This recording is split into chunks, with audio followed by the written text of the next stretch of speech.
Well, if you're shopping for a new home right now, it's important that you ask some very important questions to potential real estate brokers. And joining us now to talk more about what questions you should be asking is Shanna Garno from RE/MAX. Good morning, Shanna. Good morning. So the first thing that came to my mind is, why should you even be bothering to interview different real estate brokers? It's so important to find that perfect buyer, that perfect broker that is going to have a good connection with you and your family.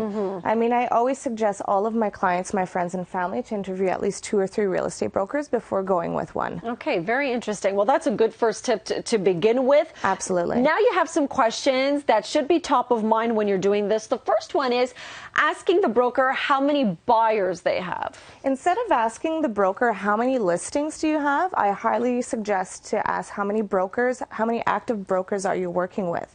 Because the number of listings is completely irrelevant to you as opposed to the number of active buyers that they're working with. I mean, those buyers, they will be able to bring to your listing and hopefully sell your home quickly.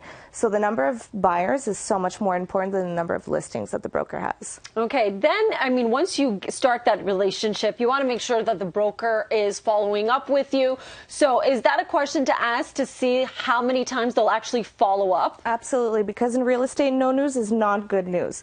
I mean, if there's no news and there's no activity on the listing, your broker should be letting you know in order for you guys to determine what's going wrong. I mean, if there's no phone calls and no visits, obviously something's going wrong. Maybe your price is a little bit too high, maybe the pictures aren't attractive.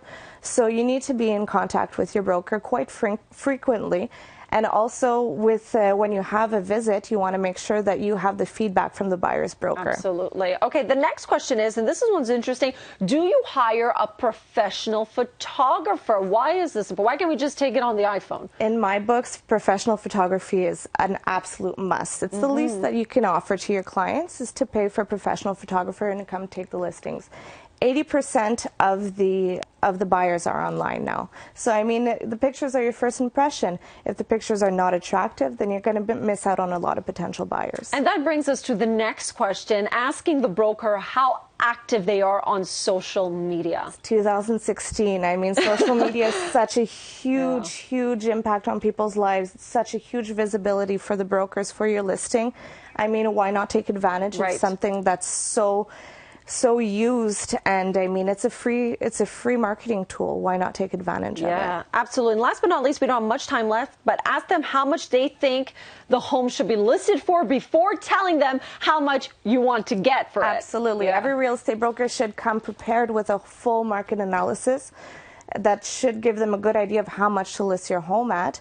After learning the history of the home and speaking to the homeowners, then they should be able to really determine how much the house should be listed at in order for it to sell quickly. I mean, it's a good thing for the broker to say, yes, I'll sell it at whatever amount you want plus $10,000, but realistically, it's most likely going to sit on the market. So you want to know exactly what if they did their homework and how much they think your home should be listed at. Okay, well, thank you so much, Shanna, for these great tips.